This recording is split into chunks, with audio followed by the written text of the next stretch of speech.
Yeah. Anyway, let's get into business and show, because that's what it's all about. This week's headlines: unemployment rate is the highest for more than 2 years. So, Jaff, the BBC. So, official figures show that unemployment rate has unexpectedly risen to its highest level for 2.5 years. The rate climbed to 4.4% in the 3 months to April, the highest since September 2021. However, wage growth remained strong, with earnings continuing to rise faster than prices.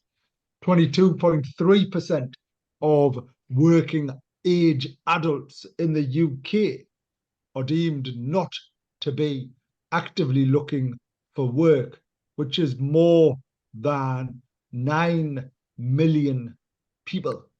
And the Office for National Statistics said this month's figures continue to show signs that the labour market may be cooling, with the number of vacancies still falling and unemployment rising, though earnings growth remains relatively strong. Regular earnings rose at an annual pace of 6%.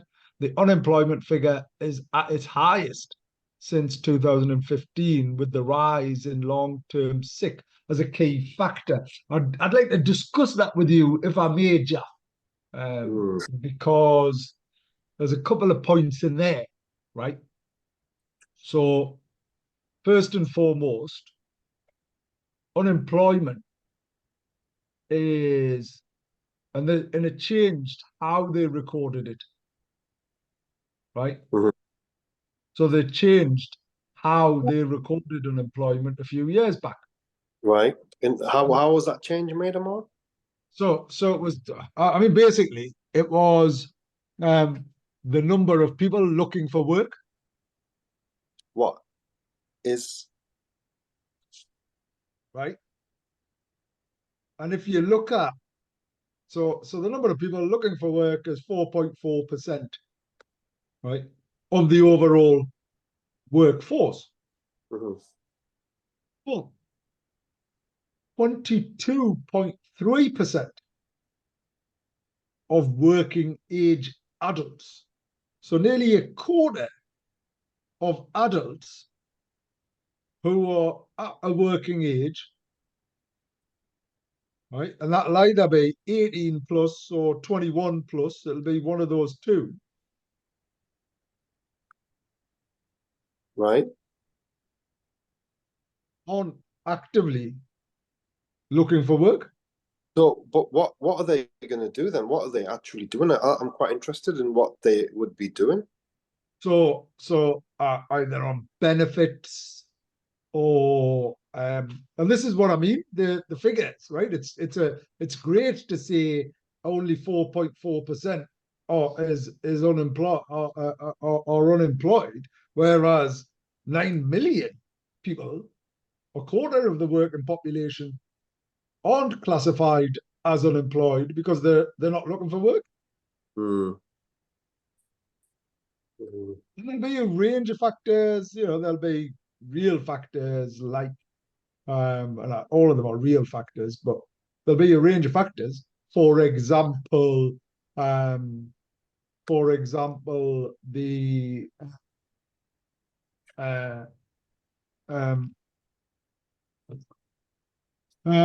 people who care for others, they can't go to work.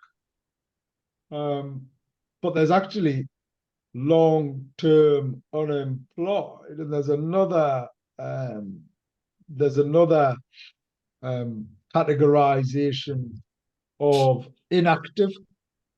So they're not actively looking for work for whatever reason. Mhm. And I find that crazy, don't you? Mm.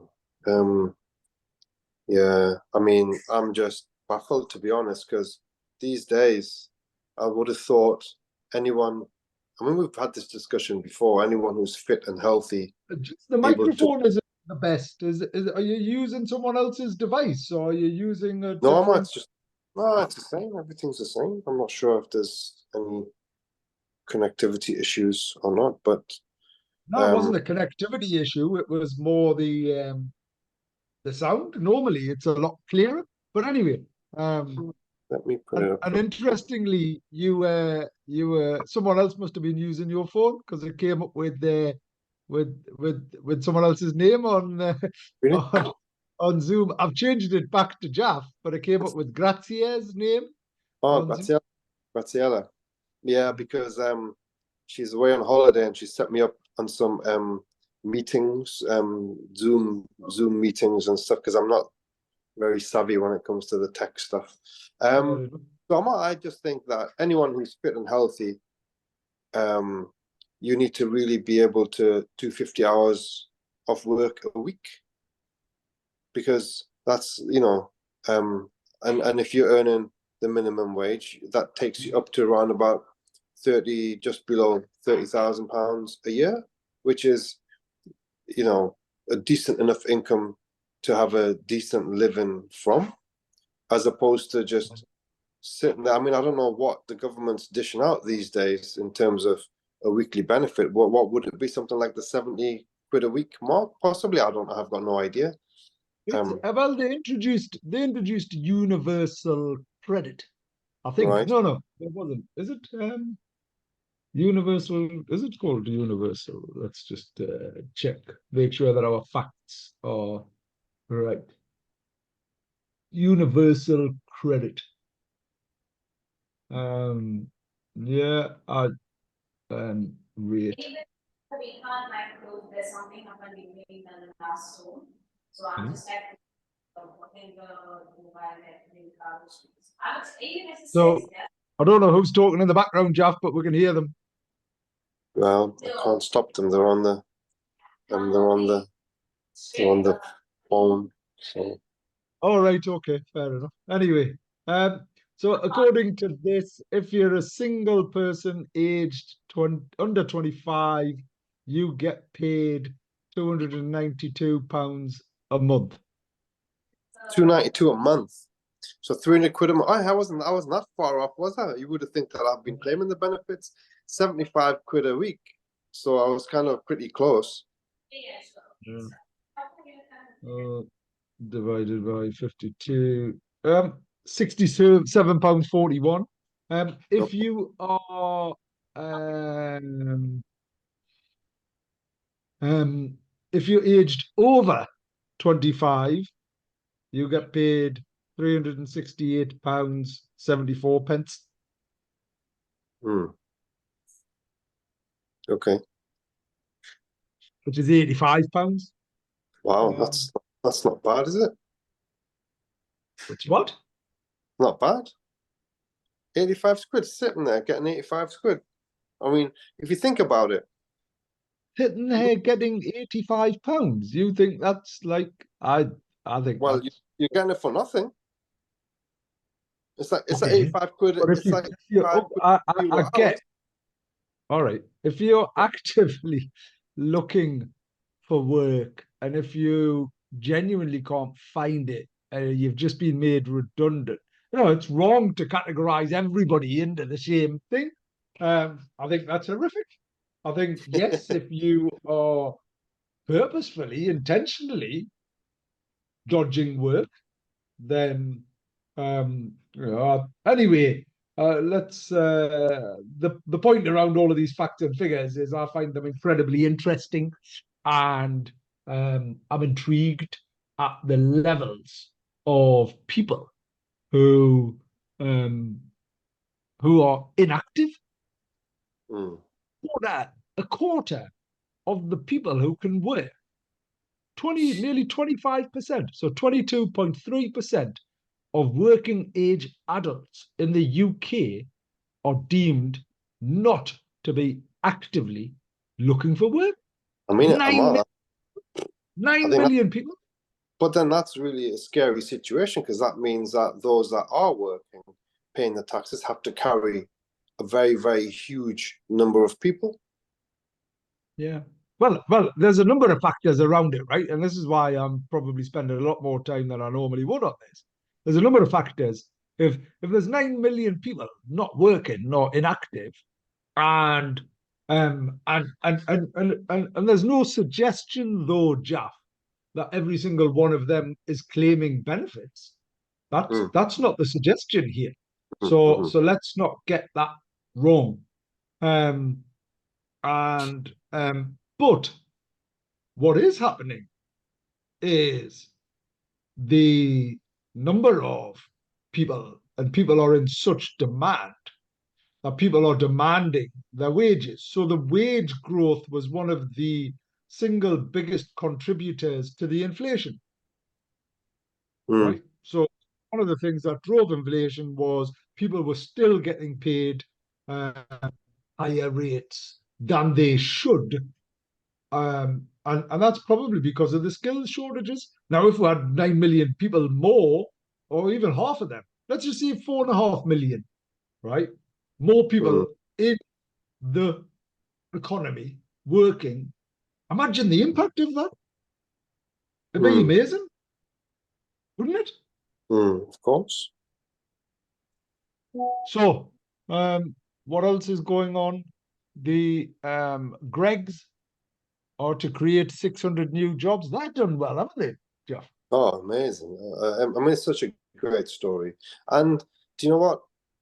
I think Greg's is fantastic. It's a Yeah. local institution. It's now everywhere. It's national. Started in Newcastle, and it's a cornerstone of society really in Newcastle. And I'm just so pleased to see them doing It is, well. haven't it? Yeah. So 3,000 UK shops. Um, Greg's planned to open around 150 new shops this year. They're opening a new factory in Derby, and a whole host of things. And growth in the northeast. Here's an interesting fact and figure, Jaff. I know you're playing your keyboard or whatever you're doing, making music, but get with the program. The growth in the northeast above national average. That's a good news story, isn't it? But there's salaries, rates. No. So according to the NatWest Northeast PMI Business Activity Index, growth in the northeast has come in above the national average, with business activity in the region at its highest level in more than a year. Surveyed companies saw increasing demand for goods and services, with new business picking up for a second month in a row. That's good. That's good. So the northeast is growing, and we've already, had. Uh, we've been saying for a very long time we need to do better. We need to do better. We've got the lowest number of businesses compared to population in comparison to other areas. So we've got something like 700 businesses per 10,000 people. London has 1,200, which is crazy.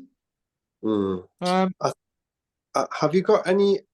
So that's basically the is that new businesses, Amar, or is that no, that's all businesses. performance of the business really better overall than the Yeah, yeah. national rate? I think that's very interesting because I feel that when I'm speaking to friends and colleagues in hospitality and leisure, I think they're saying that they're slow across the board.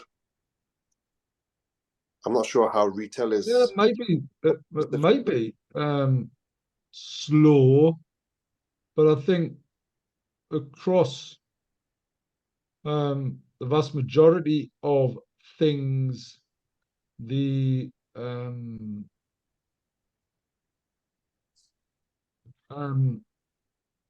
the vast majority of businesses, and it's services and products.